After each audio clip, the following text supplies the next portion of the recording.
friends, welcome back to my channel. It is Booklist Thursday. I thought today we would go through a list that I saw on Eric Carl Anderson's channel, but it's made possible because of some other websites. So Eric Carl Anderson, I'll link his channel down below. If you're not familiar with him, you could go check him out.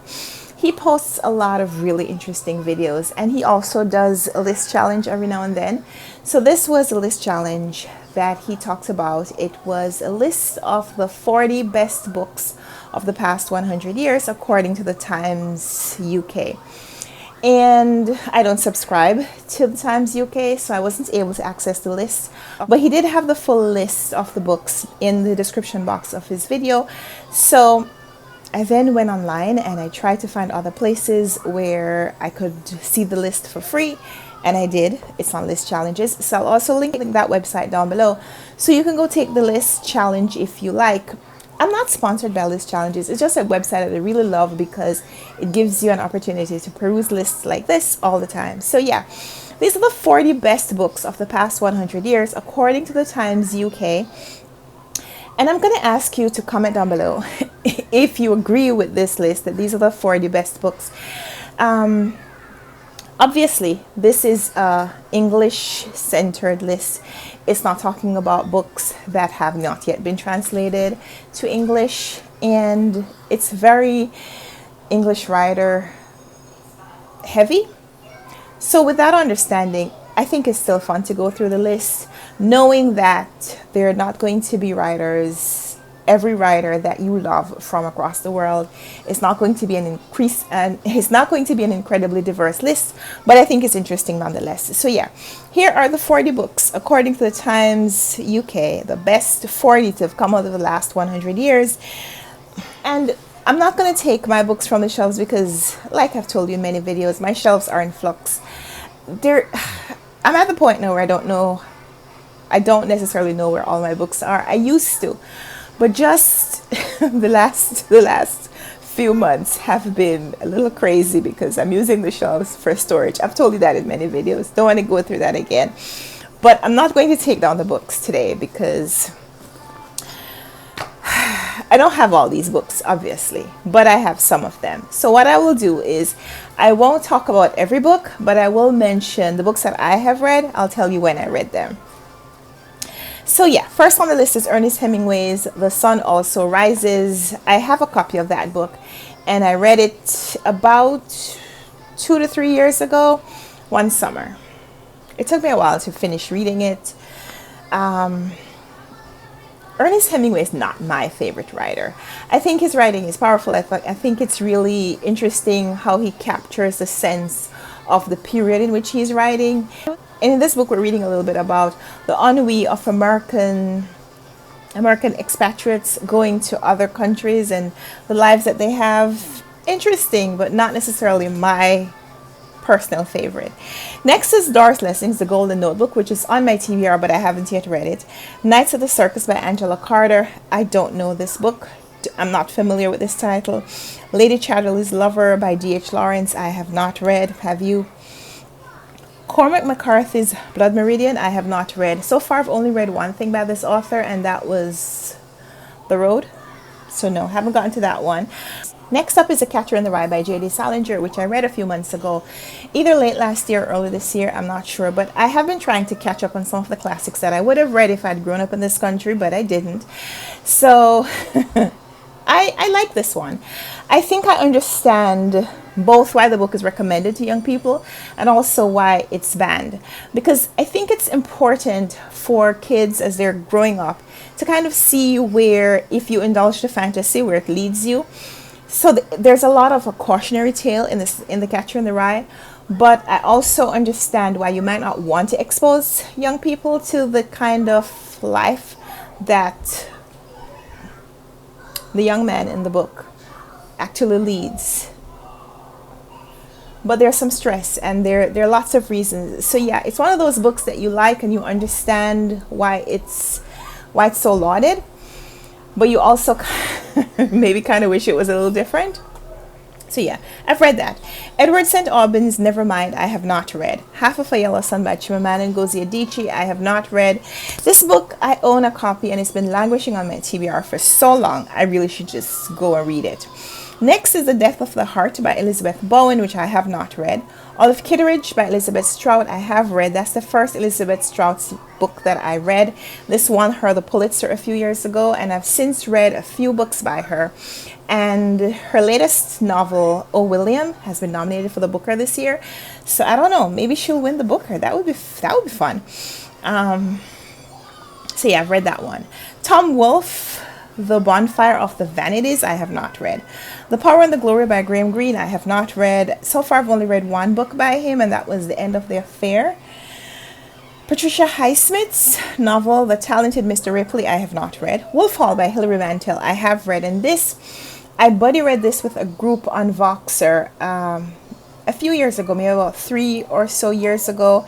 I think our plan was to read the entire trilogy, the Tudor trilogy by Hilary Mantel. And we did successfully read Wolf Hall, but it was a bigger group than I'm usually buddy reading with. And I don't know if that's why, but the buddy read kind of faded out in the beginning of the second book. And I ended up having to read that one on my own, Bring Up the Bodies, as well as The Mirror and the Light, which was assigned to me for the BookTube Prize. So yeah, I've read the trilogy, but yeah, the question here is Wolf Hall. I have read it. The Bell Jar by Sylvia Plath, I only finally read a few months ago. I buddy read this with Columbus and Rosalie. Hi guys, if you're watching. And for me, it was a problematic novel. I understand why people love it, but I personally had some issues with the story. Yeah, I couldn't understand why the author used such derogatory language to describe people. I mean, there was a lot of just like bigoted language as she described people who were of African American heritage, but also people who were other minority ethnicities. But yeah, there was some stuff in this book that I didn't quite gel with. Next is The Color Purple by Alice Walker. I have read that a few years ago. I think I read this first with one of the students I was tutoring. whenever someone who's not one of my bookish friends, because you guys read a lot of books, and if you ask me if I've read something, I don't feel weird saying no. But when people in my life, my students or people who don't read a lot, when they're reading something and they ask me if I've read it, I always want to be able to answer a yes. So if there's an opportunity to read it together, I'm definitely going to jump on it. So yeah, my student was reading this book, and it was a kid, it was a teenager. And when he asked me if I'd read it, I didn't want to say I hadn't read it. So I just said, let's read it together. That was fun. Next is Ian McEwan's Atonement. I have not read Atonement. I need to atone for that. So far, the only thing I've read by Ian McEwan is Amsterdam, which was his Booker-winning novel. And I still think about that book every now and then. But I do have Atonement on my TBR. A House for Mr. Biswas by V.S. Naipaul is one of my favorite books about the Caribbean. I think V.S. Naipaul is was a really talented writer. He captures the spirit of Caribbean culture and Caribbean heritage and Caribbean experience, and shows the difference between people who are of East Indian descent and people who are West Indians, because they're descendants of the Arawaks and the Caribs, and also the mixing of people of African descent. Like, he shows all of that really brilliantly in his writing, especially in this book. A House for Mr. Biswas by V.S. Naipaul. I read this maybe about 4 years ago. I think I read this like right after I got married, or right around the time I was getting married, somewhere around there. Yeah. Penelope Fitzgerald, The Blue Flower, I have not read. William Golding's The Lord of the Flies, I have read. I think it was the book I was reading when I came onto BookTube. It was about 7 years ago? Maybe not that long. Maybe that long. Lord of the Flies, William Golding. I remember reading it. I got a copy from somewhere. I can't remember where I got that copy from. and I feel like I don't have it anymore.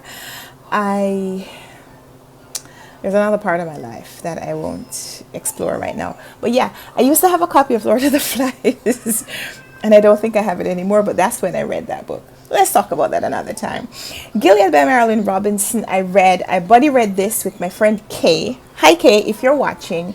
We need to get back to this series. This is the Gilead series. And Marilyn Robinson is writing about Americana through the perspective of a religious family.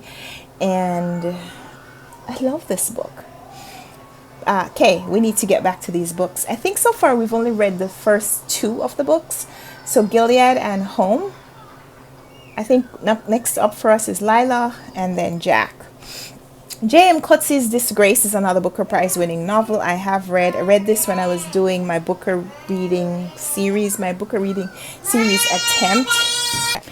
The God of Small Things by Arundhati Roy. I read, again, another Booker winning novel. I read this when I was doing the Man Booker 50 attempt. Just thinking about it makes me laugh. I was trying to read all the Booker winners in 1 year. That hasn't happened. I've been working on this project now for about 4 years. And yeah, still haven't read all the books. So A Suitable Boy by Vikram Seth. I have not read. And it's on my TBR, but not my immediate TBR, because it's a really sizable book. And one day I hope to read it. Kazuo Ishiguro's The Remains of the Day, I have read, another Booker winner. Again, read it around the time I was trying to read all the Booker winners. So I'm going to say it was about 5 years ago that I started this project. Then Kazuo Ishiguro's Never Let Me Go.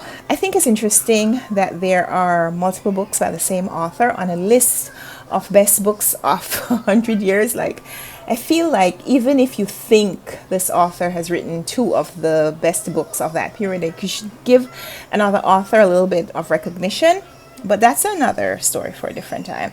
Kazuo Ishiguro's Never Let Me Go, I have not read. Housekeeping by Marilyn Robinson, another author that's on here a second time. I haven't read this book. E.M. Forster's A Passage to India, I have not read. It's on my TBR. The publisher sent me a copy when they did a reprint, a new edition a couple of years ago, and I haven't yet read it. The Handmaid's Tale by Margaret Atwood, I have read. Got a hardcover copy. Maybe I'm going to say about 4 or 5 years ago, maybe about 5 years ago. What was happening? When The Testaments was about to come out. Was it then? No, it was before that. It was when they were making that, I guess it was a Hulu series, when they were making an adaptation for TV or something about this book. That's when I read it. James Baldwin's novel Giovanni's Room, I have not read. I've read a couple of his books. Haven't gotten to this one yet. Mrs. Dalloway by Virginia Woolf, I have read a couple of times. I think the first time was, I don't remember when the first time was. It was some years ago. A long time. Before BookTube, but I don't remember exactly when. Things Fall Apart by Chinua Achebe. I read a long time ago and couldn't remember the story, so I reread this. I'm going to say about 2 years ago, and I love it. George Orwell's 1984 was assigned to me in college. I think it was a sociology class. We read this as part of my requirement. The Big Brother story. Virginia Woolf to the Lighthouse, I have not read. Lolita by Vladimir Nabokov, I read about 3 years ago. Time feels like it's shifting. But yeah, I read Lolita about 3 years ago. I still think about that book. Beloved by Toni Morrison, I've read a couple of times. The first time I read it, I posted a review on here. And I have reread it since. I think the story is really powerful, even if it's really, really sad. I intend to reread this book. I've been thinking about doing a read aloud of Beloved here on my channel. I know there are a lot of people who love the read aloud series. So this is a book that I'm thinking about doing as the next in that series. So yeah, more on that later. Then there is The Prime of Miss Jean Brodie by Muriel Spark. I read that. Buddy read that with Columbus and Rosalie about 3 years ago, I'm going to say. Because I think that's when we started our buddy reading. We were reading some Barbara Pym book. We were reading some Barbara Pym books, and we read, I think it's just one Muriel Spark book, this one. And it was fun reading it and discussing it with them. And because of that, because of those buddy reads, I then started a project where I still intend to read all of the Pym novels and all of the Spark novels, but I haven't really made any progress on that. But yeah, more on that later. Salman Rushdie's Midnight's Children I have read, and I love it, and I am planning to reread it because I don't think I ever made a review, so like a review video, or actually wrote anything down about it. So I will reread that book someday, probably soon. Next is Wide Sargasso Sea by Jean Rhys, which I buddy read with Rosalie and Columbus. We call our group the Eclectic Readers because the books that we read, as you can tell, are varying, they're very different. But yeah, we buddy read this about three, maybe 4 years ago, and I loved it. And then The Great Gatsby by F. Scott Fitzgerald. I don't think you could have gotten away from having The Great Gatsby on this list. So yeah, I have read it. I read this, I'm going to say, about 3 years ago as well. I hadn't read it, and everybody was talking about it after they made this new film adaptation. And because I know it is set in New York, so there's a scene that happens on a bridge, the bridge that we travel on most often when we're heading to Manhattan. I said I have to read this book, and I did. I really enjoyed it. I want to read more Fitzgerald someday. So yeah, those are 40 books. The Times UK says these are the 40 best books of the past 100 years. I've read 22 of them. Let me know your score down below, and let me know which book or author you think should have been on this list. And so yeah, let's chat down below. Thank you for being here for Booklist Thursday, and until we come back for another video, another kind of video. Happy reading. Bye.